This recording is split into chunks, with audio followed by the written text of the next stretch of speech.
کہ جب اللہ تبارک و تعالی کسی عبادت کی توفیق عطا فرما دے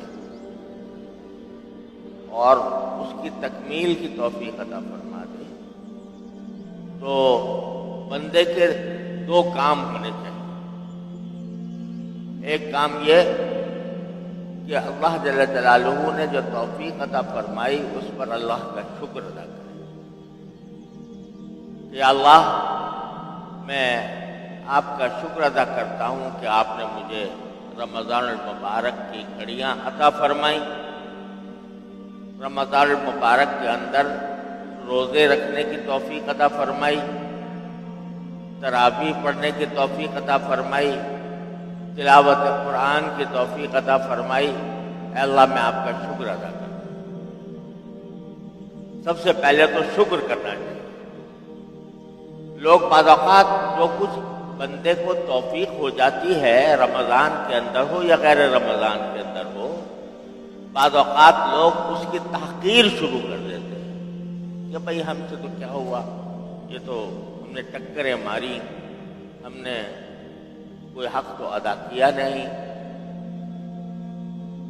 یہ بات تو درست ہے کہ اللہ جل جلالہ کی عبادت کا جو حق ہے وہ کوئی ادا کر نہیں سکتا اور نہ ہم سے ادا ہوا، لیکن ساتھ ہی یہ بھی سوچنا چاہیے کہ کتنے لوگ ایسے بھی ہیں العیاذ باللہ، اللہ تعالیٰ کی پناہ، کہ جن کے گھروں میں پتہ نہیں چلتا کہ کب رمضان آیا تھا اور کب گزر گیا۔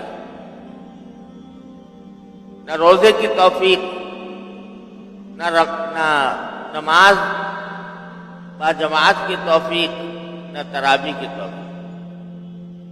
تو پہلے تو اللہ جل جلالہ کا شکر ادا کرو کہ اللہ تعالیٰ نے ان لوگوں میں ہمیں شامل نہیں کیا، بلکہ اللہ تعالیٰ نے جیسا کیسا ہوا ہمیں عبادت کی توفیق عطا فرما دی۔ اس پر اللہ تبارک و تعالیٰ کا شکر ہے۔ تو یا اللہ، یہ ہم نے 24 دن رمضان کے گزارے، یہ آپ ہی نے عطا فرمائے تھے اور آپ ہی نے اس میں روزوں کی توفیق بخشی، آپ ہی نے اس میں ہمیں تراویح پڑھنے کی توفیق عطا فرمائی، آپ ہی نے تلاوت کی توفیق عطا فرمائی۔ تو اے اللہ، آپ کا شکر ہے کہ آپ نے ہمیں یہ توفیق بخشی۔ ایک کام اللہ تعالیٰ کا شکر۔ دوسرا کام یہ کہ ان عبادات کی ادائیگی میں ہم سے کوتاہیاں بے شمار ہوئی،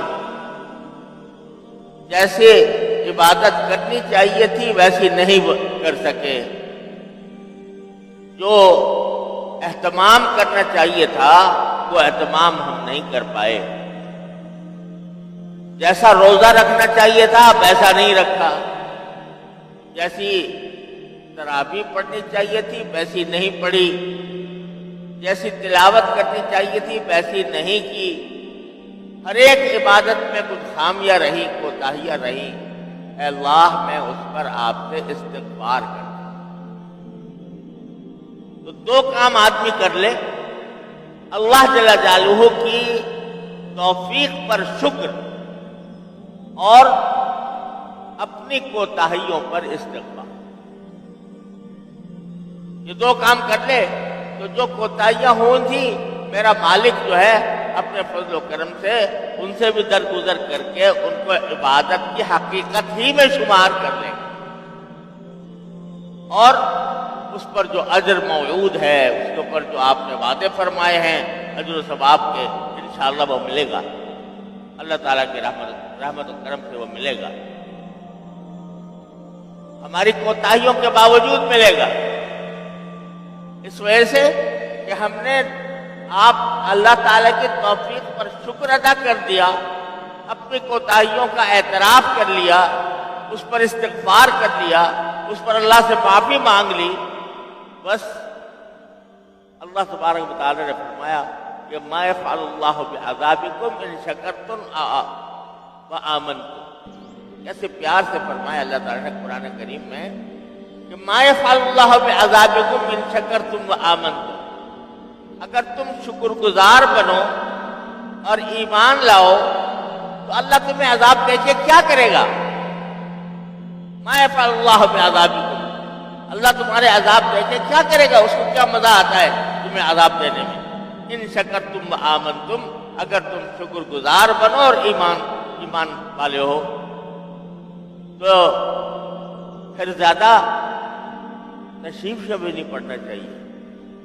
جب اللہ نے توفیق دے دی اور اس پر آپ نے شکر ادا کر لیا اور استغفار کر لیا اپنی کوتاہیوں پر، تو انشاءاللہ باری تعالیٰ ہماری ٹوٹا پھوٹا جو کچھ بھی ہم سے بن پڑتا ہے، ٹوٹا پھوٹا، اسی کو قبول کر لیتے۔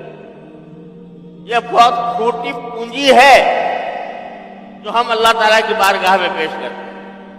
یہ کھوٹی پونجی بھی ان کے ہاں قبول ہو جاتی ہے اگر بندہ اپنی بندگی کا تقاضا پورا کرے کہ توفیق پر شکر کرے اور کوتاہی پر استغفار کرے، تو انشاءاللہ اللہ تعالیٰ سے ہمیں جو کچھ بھی ہم سے بن پڑا اس پر اللہ تبارک و تعالیٰ اپنے فضل و کرم سے وہی ثواب دیں گے جو انہوں نے جس کا وعدہ